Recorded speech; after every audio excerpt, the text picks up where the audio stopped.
Selamat petang, salam sejahtera. Bongkar jangan tak bongkar, bongkar sampai telonde, ulas jangan tak ulas, ulas sampai semua orang tahu. Hari ini Malaysia digemparkan apabila Najib sekali lagi dilaporkan kepada polis. Ini berkaitan dengan satu perkara yang paling hot di Malaysia sekarang, iaitu isu waris Kesultanan Sulu rampas aset. Najib telah dilaporkan kepada polis oleh siapa? Oleh Amanah.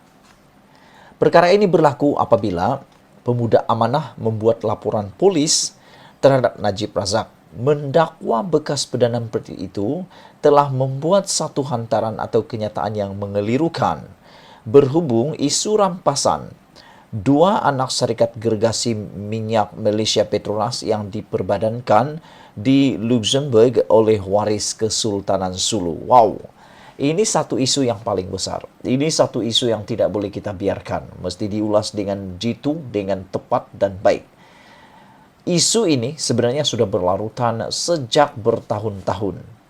Isu di mana Kesultanan Sulu meminta pampasan dan juga telah melakukan banyak perkara yang berkaitan dengan tuntutan terhadap Sabah.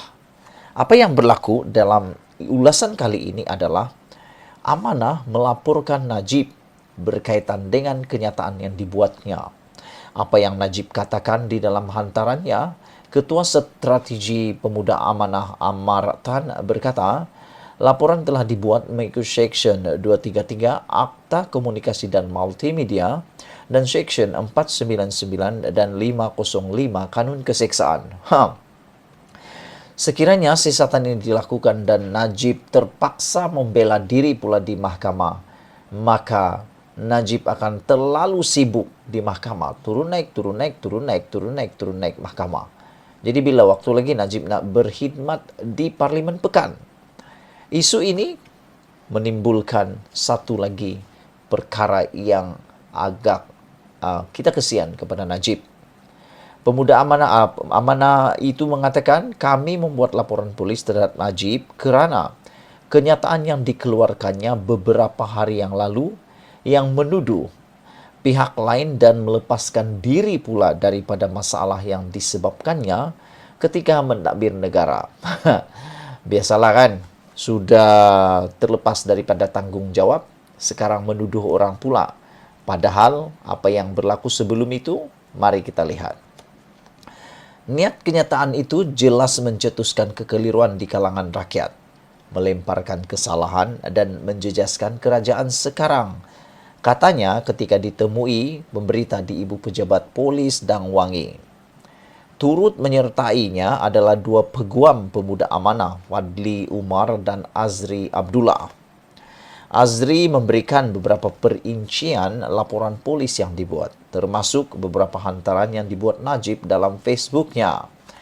Hantaran ini mengandungi kenyataan yang bersifat atau berniat memanipulasi dan mengelirukan orang ramai, kata Azri lagi. Sebelum ini, banyak isu juga yang melibatkan hantaran Facebook Najib yang agak mengelirukan. Ada juga Najib membuat kenyataan dalam Parlimen yang juga turut mengelirukan sehingga Parlimen heboh.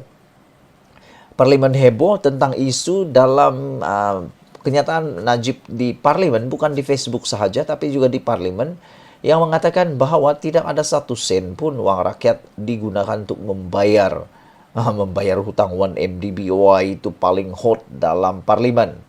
Yang mengelirukan Parlimen, kata ahli-ahli Parlimen yang lain. Kita tidak tahu lagi bagaimana dengan isu itu, sudah selesai atau tidak. Aku pun tidak kaji sangat sudah sampai sekarang. Apakah isunya selesai atau tidak? Anda boleh berikan komen dalam ruangan komen ini untuk mengetahui. Kami tahu apakah situasi, status terkini isu tentang kenyataan Najib di Parlimen tersebut, sehingga telah dibawa dalam Parlimen khas. Jika Anda lihat hantarannya sejak Mac hingga 2 hari lalu, dia nyatakan tuntutan daripada Kesultanan Sulu hanya difailkan pada tahun 2019 ketika PH menjadi kerajaan, kata laporan polis itu. Tetapi, namun jika Anda semak rekod, Anda akan dapat lihat dengan jelas bahwa proceeding itu sebenarnya sudah bermula pada 2017 lagi, yaitu 2 tahun sebelum PH menjadi kerajaan, kata Azri.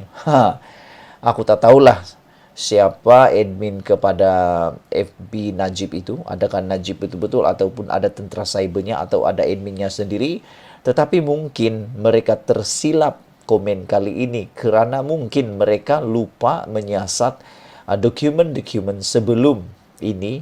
Rupa-rupanya menurut peguam ini, yaitu Azri, proceeding tuntutan itu ataupun proceeding ini telah difailkan ataupun telah bermula pada 2017 lagi, 2 tahun sebelum PH menjadi kerajaan. Jadi, kalau Najib punya posting ataupun posting Najib dalam Facebook itu mengatakan bahawa tuntutan daripada Kesultanan Sulu hanya difailkan pada tahun 2019, bermaksud itu sudah salah kerana menurut Azri, peguam kepada pengiring kepada laporan polis ini mengatakan, jika Anda semak rekod, Anda dapat lihat dengan jelas yang proceeding sudah bermula pada 2017, 2 tahun sebelum PH menjadi kerajaan. Sementara itu, Umar berkata pihaknya berpandangan bahawa hantaran Najib sebagai mengelirukan dan satu penipuan jelas. Jadi kalau benar apa yang dikatakan ini, nampaknya penipuan berlaku lagi. Tak pastilah siapa yang tulis, tapi yang pasti Facebook itu milik Najib. Bermaksud Najib sudah membuat satu kenyataan mengelirukan dan penipuan jelas. Hantaran ini adalah penipuan jelas, kata Umar. Kami harap Najib dapat berhenti bertindak seperti seorang tentera cyber dan tidak lagi membuat cerita palsu seperti ini, katanya. Terdahulu, waris Kesultanan Sulu yang dikatakan menuntut AS 14,92 bilion bersamaan dengan RM 62,59 bilion daripada Malaysia, dilaporkan merampas 2 anak syarikat gergasi milik Malaysia Petronas yang diperbadankan di Luxembourg. Menurut laporan Financial Times yang berpengkalan di London, tindakan peguam berkata, pihak peguam berkata mereka merampas Petronas Azerbaijan, Shah Deniz dan Petronas South Caucasus yang dilaporkan bernilai AS 2 bilion. Dalam pada itu, Azri berkata, laporan polis yang dibuat tidak bermaksud mereka menyokong Kesultanan Sulu. Katanya mereka cuma ingin orang ramai tahu bahawa apabila bayaran tidak lagi dibuat terhadap pihak Kesultanan Sulu, yang merupakan kelalaian kerajaan pada masa itu. Tiada tindakan diambil terhadap kecuaian ini di mahkamah yang akhirnya menyebabkan kita berdepan dengan perkara ini, kata Azri lagi.